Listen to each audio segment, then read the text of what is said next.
Well done. Thanks, you guys. Much appreciated. Wow. All right. Thanks to you at home as well for joining us this hour. You can't leave either. I'm very happy to have you here. Have you met the new political leadership in this country?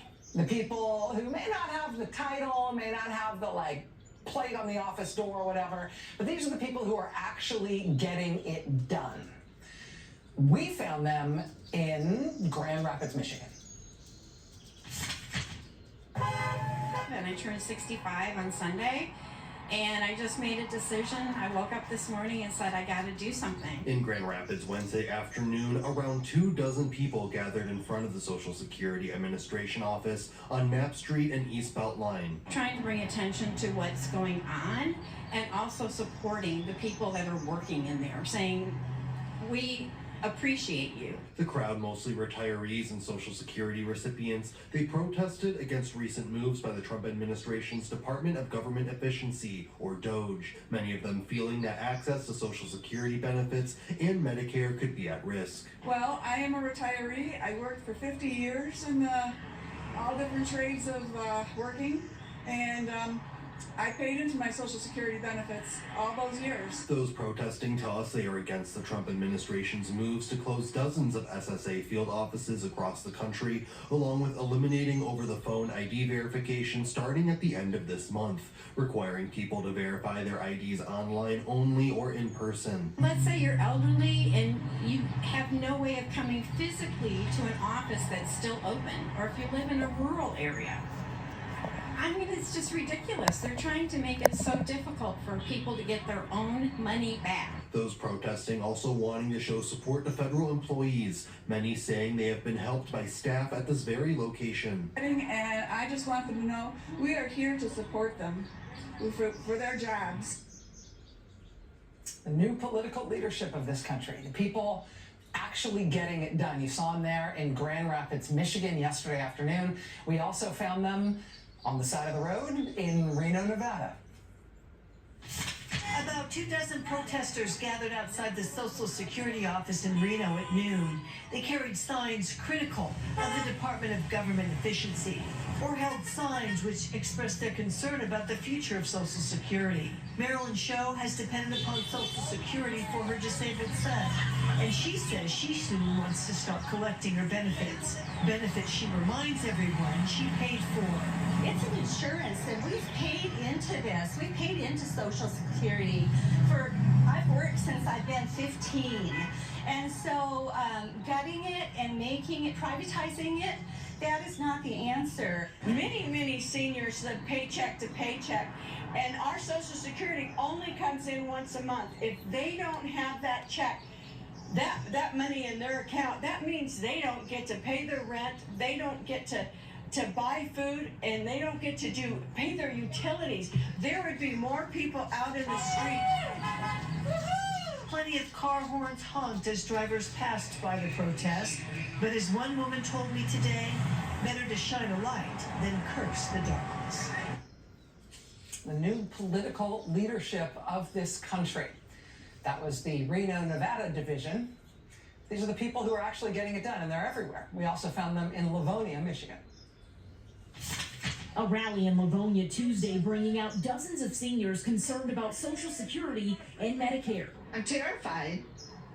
My life would change drastically without Social Security, and that's our money. We put that in. Nobody gave us that money. We loaned it to the government. Everything that is happening right now is impacting so many people. That's the new political leadership of this country showing up in Livonia, Michigan. We also found them in Nashville, Tennessee. Protesters are pushing back tonight against possible staffing cuts at the National Social Security Office. Thanks for joining us tonight at 10. I'm Lauren Lowry. Dozens of people rallied outside the office today. Our Sharon Dankwa has a look at why they say cuts could directly affect them here in the mid-state. No closures, no cuts, protect SSA. Today, we're gathered here not just as individuals, but as a community of people who understand the vital role that Social Security plays in so many lives. Resources provided in this building, Jennifer Brinkman says so many could be taken for granted. I know firsthand how essential these offices are, especially this office right here. When my significant other, Greg, was diagnosed with cancer and could no longer work, we turned to this office for help. So when she heard the Department of Government Efficiency could cut Social Security staffing nationwide by 50%, she organized this rally.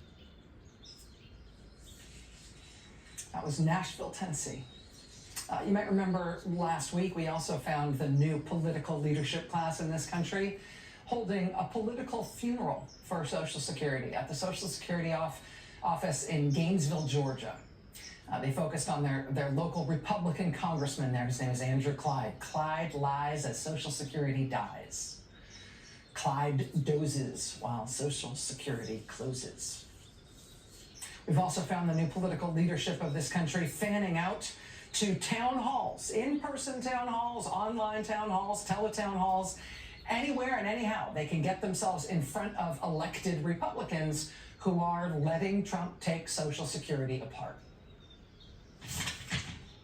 So the question was about Social Security, and what she's accusing me of is standing by while it is being dismantled by DOGE. That is absolutely 100% untrue. Absolutely 100% untrue. DOGE is not dismantling Social Security. I really want to know from you, will you protect Social Security in its current form? Next question, what are your plans to cut Social Security?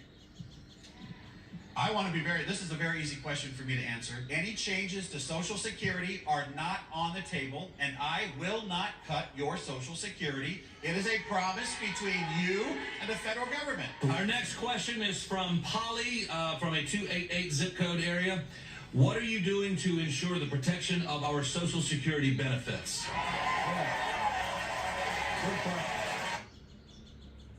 Good question. This is regular Americans just pulling it together on their own to save Social Security. That woman in Grand Rapids, Michigan yesterday saying, I woke up this morning and said, I gotta do something. And by afternoon, there she was. And Americans all over the country are waking up every day somewhere having that same feeling. And that political leadership from regular Americans is now starting to push over the right dominoes. We are starting to see, for example, stirrings from big, powerful groups that at least used to have a lot of sway on issues like this, groups like AARP. AARP is fighting to protect your Social Security. You've worked hard and paid into Social Security with every paycheck your entire working life. But recently, we've heard from thousands of worried Americans. That's why we're asking for 3 assurances right now. 1, Social Security will make payments on time like it has for almost 90 years. 2, claims will be processed on time and not backlogged for months. 3, customer service will be a top priority. Getting rid of phone service and asking tens of millions of Americans to jump through new hoops or drive hours to a local office is deeply unacceptable. Join me in sending a loud and clear message to lawmakers. Social Security must be protected. Take action now at aarp.org/pledge. Tell lawmakers it's your money, you've earned it. See her say there at the beginning, recently we've heard from thousands of worried Americans.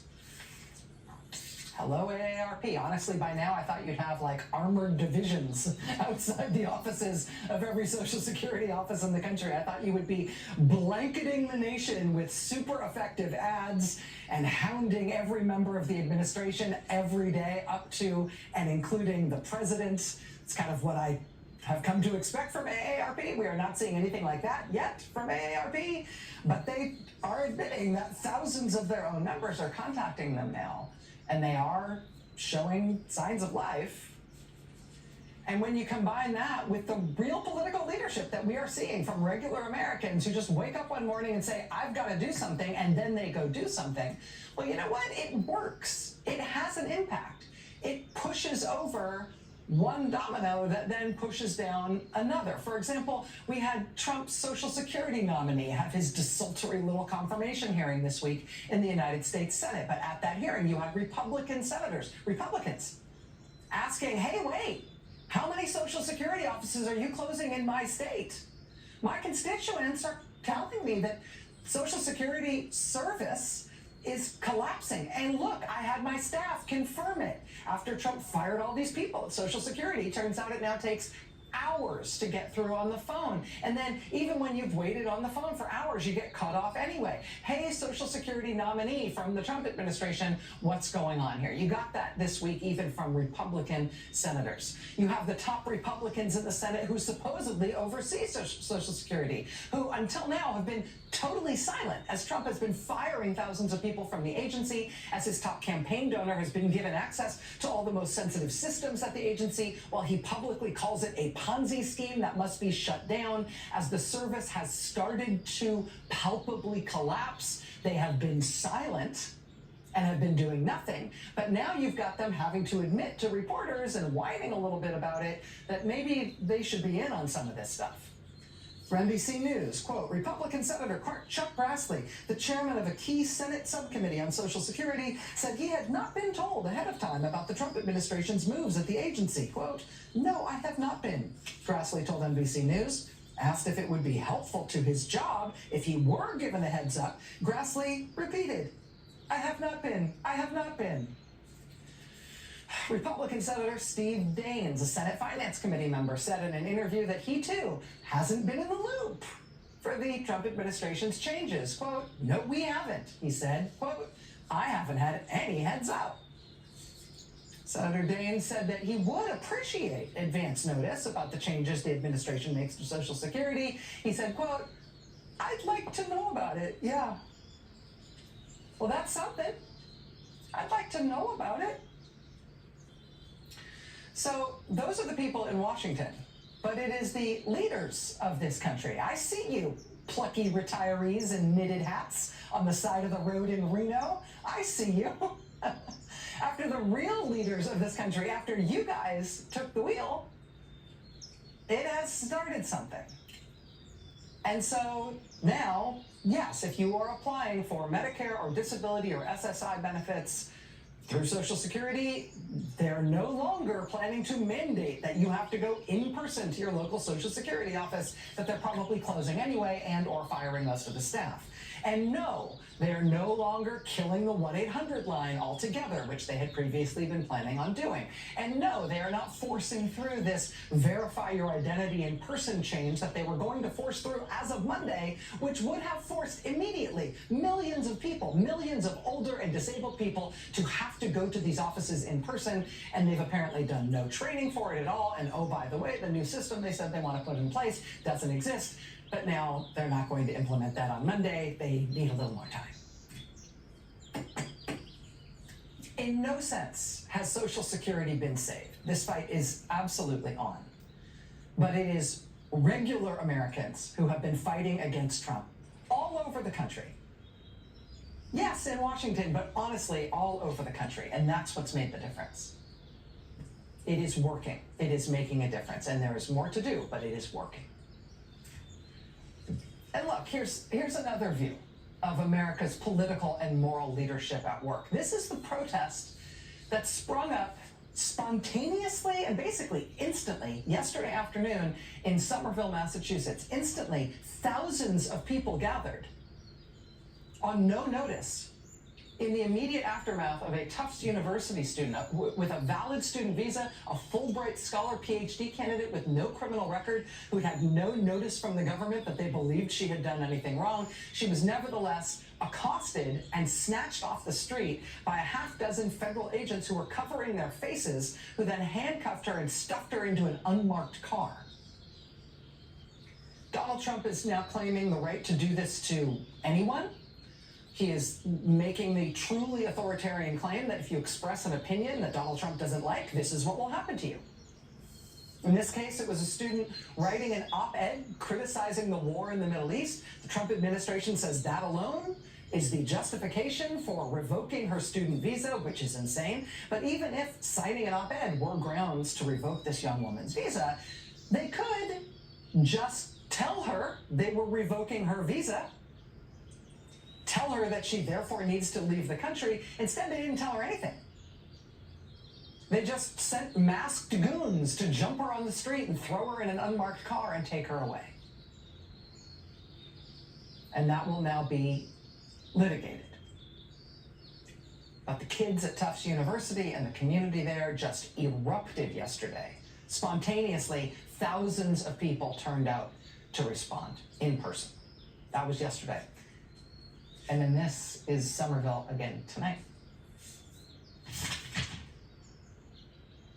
In the case of a Tufts University student who was suddenly detained by ICE agents near her home in Somerville. We now know why she was able to be transferred to a Louisiana detention center despite a court order to keep her here in Massachusetts. A court filing by the U.S. Attorney's Office says she had already been moved out of the state by the time that order was issued. NBC 10's Jericho Tran joining us live from Somerville, where some of her supporters gathered tonight. Jericho? Well, there's hundreds here today, and I can tell you we are witnessing some very tense moments here outside of Somerville City Hall. There's a city council meeting that's going on right now, and you can see that these hundreds of protesters are trying to make their way inside. Police have stopped them. It looks like there's some sort of fire code violation. Once again, there are hundreds of people here. It doesn't look like all of them will be able to fit inside of the building. Of course, all of this happening after Rumesa Ozturk's arrest here in Somerville. On Tuesday, federal agents arrested Tufts University student Rumesa Ozturk just steps away from the university. Ozturk now waits inside the South Louisiana ICE Processing Center, which houses immigrants waiting for legal proceedings or deportations.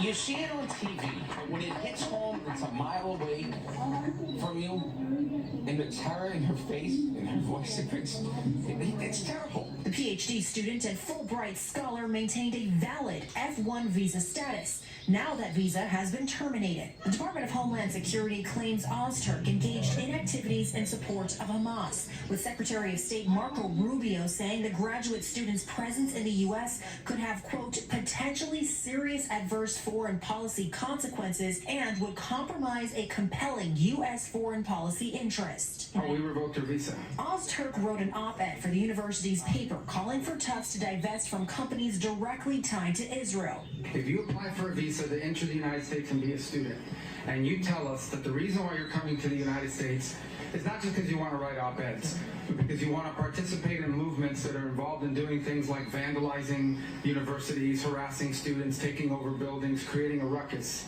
we're not going to give you a visa. On Tuesday night, a U.S. District Court judge issued an order blocking the Trump administration from removing Ozturk from the state of Massachusetts without 48 hours notice. The U.S. Attorney's Office suggests that Ozturk may have been moved before the court's involvement, offering to provide a timeline of Ozturk's arrest and transfer from Massachusetts.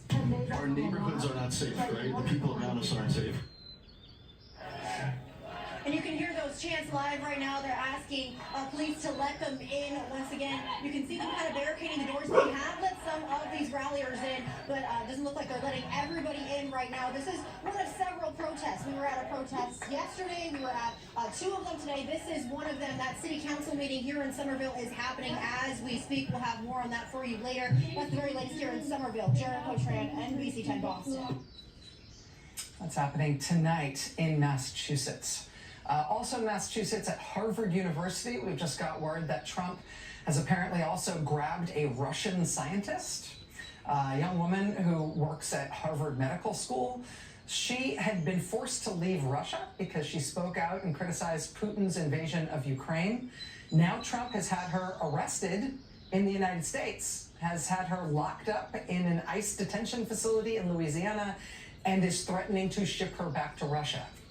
Again, a Harvard Medical School scientist. A GoFundMe has been started to help her legal defense. At the University of Alabama, it is a mechanical engineering doctoral student who has been taken. He's Iranian. In this case, nobody seems to know why he has been taken. They've reportedly got him in a county jail in Alabama right now. but again, we don't know why. College Democrats at the University of Alabama are protesting his arrest. There's also a GoFundMe that's been set up to help his legal defense as well. How does the American people like all of this? How does the American population feel about how things are turning out with Donald Trump being back in the White House, given that this is sort of the daily news now? New polling from Gallup just out today shows that there is no issue on which the American people like what Trump is doing. His disapproval ratings are higher than his approval ratings on everything. He is 18 points underwater on his handling of the economy. He is 19 points underwater on his relations with Russia. He's underwater on his handling of the federal budget, on energy policy, on foreign affairs, on the Ukraine war, on the environment, on even his relations with the dreaded news media. He is underwater on every single thing. New polling in the great state of Texas today shows that Trump's favorability rating in Texas has dropped 15 points since the election in November. He is now underwater, specifically in Texas, and dropping like a stone.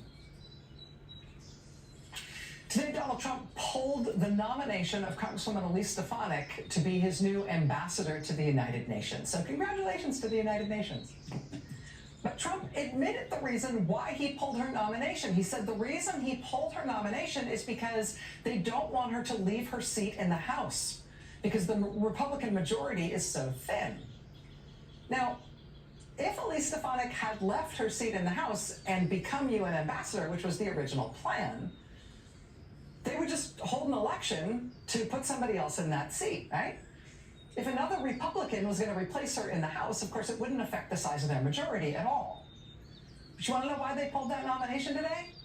They pulled that nomination today, clearly, because they were worried that another Republican would not replace Elise Stefanik. That if they had to hold an election for that seat, they were worried they were going to lose it, and that a Democrat was going to flip that seat.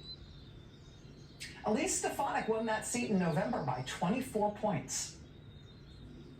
24 points. Right now, with what Trump is doing as president, right now with how the Republicans are performing with Trump as president, right now, 24 points is not a comfortable enough margin for Republicans, given how hard the country is swinging back against them. 24 points in November looks like it might be a blue seat right about now. The real political leaders of this country are the people who are willing to get up in the morning and go do something. They're doing it. And in many ways, they are winning. Stay with us.